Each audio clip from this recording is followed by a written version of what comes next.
Co když ti řeknu, že to, co si o tobě myslí druzí lidé, není tvůj úkol? Rakouský psycholog Alfred Adler nám to svým konceptem oddělování úkolů potvrzuje.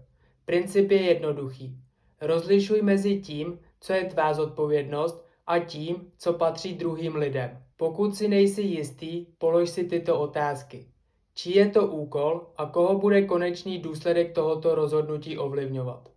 Pro lepší pochopení si uvedeme příklad. Máš skvělý nápad, chceš si za ním jít, ale bojíš se toho, co si o tobě druzí pomyslí. V takovém případě si polož otázku. Koho bude konečný důsledek tohoto rozhodnutí ovlivňovat?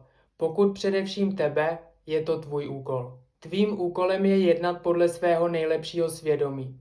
To, jak to budou ostatní posuzovat, nebo zda s tebou budou souhlasit, to už je jejich úkol. Zní to jednoduše.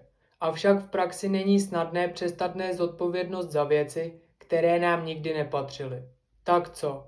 Budeš zkoušet začleňovat koncept oddělování úkolů do svého života, nebo se i nadále necháš ovlivňovat názorama druhých?